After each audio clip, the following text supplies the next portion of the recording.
Nagier here representing critics.com. Bill, thank you so much for your time. Very excited to talk about Bad Monkey coming to Apple TV Plus August 14th. How you doing today? I'm good, man. Thanks for taking the time yourself. I appreciate it.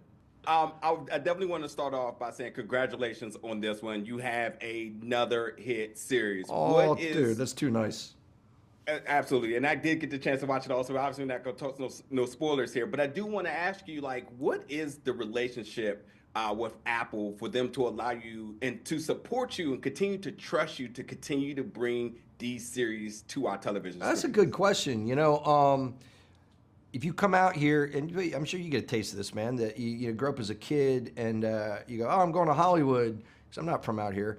And then you get here and you're like, oh, Hollywood isn't a place, it's a business, man. It is a cutthroat business, right? Pay the bills or see ya. Zach Braff was telling a story this morning about, he's like, he got a pilot when he was like 14 and he got a big basket that said, welcome to the CBS family. And the show sucked and they never put it on TV. And as a kid, he's like, but I thought I was in the family. You know, it was so what Apple has done though is, we had success with Ted Lasso and you can never predict it.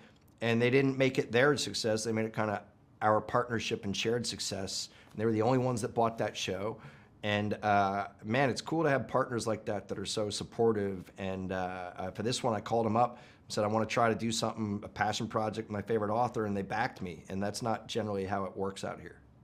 Yeah, I love that for you, man. And again, I'm going to continue to say congratulations. And for all the losers who didn't want to buy Ted Lasso, ha ha to them. You're the first person to ever say that, man. That's funny. Man.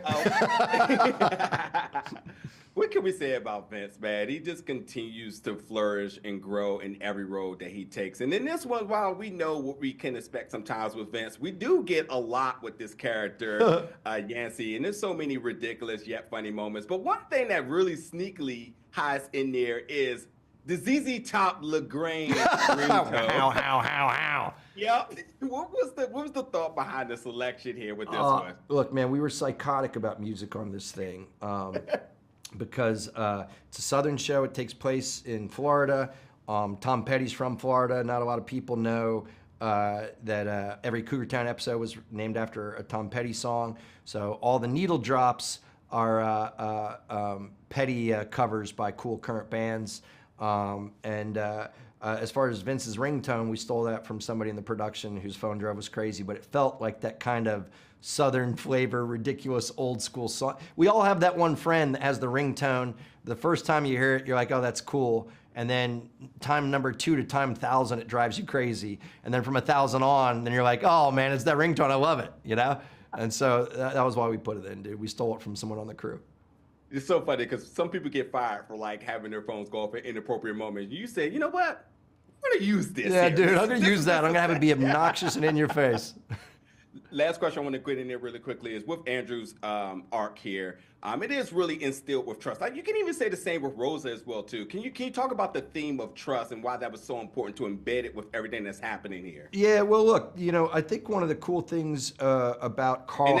I'm sorry, and trust and truth. Let me add that. Yeah, okay, trust and truth. So look, I think one of the cool things about Carl Hiaasen's work is that people are all kind of in pursuit of figuring out who their authentic self is, And what's more interesting than that, in his books, he puts together such an eclectic group of characters, whether it's Jodie Turner-Smith, who played the Dragon Queen, or Natalie Martinez, who played Rosa, they have to, Ronald Pete, who played Neville, they have to be authentic, right? And so that's why, Natalie's Cuban from Florida. Neville, Ronald Pete is Bahamian kid. His dad was in politics over in Nassau from there.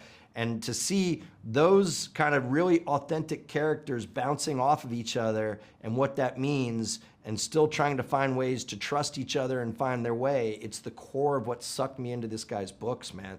Tell your people to, I don't care if they don't love the show, go read one of Carl's novels. They're all awesome, dude. And they're all just these brilliant, surreal satires about kind of a real slice of life here in the States. I'll be the first to do it, my friend. Bill, thank you so much for your time. I will be absolutely picking up some books here.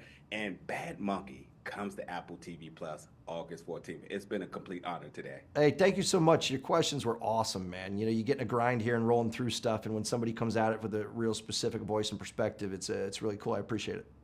Means everything. Means everything. Thank you, man. Thanks, To be brother. continued, okay?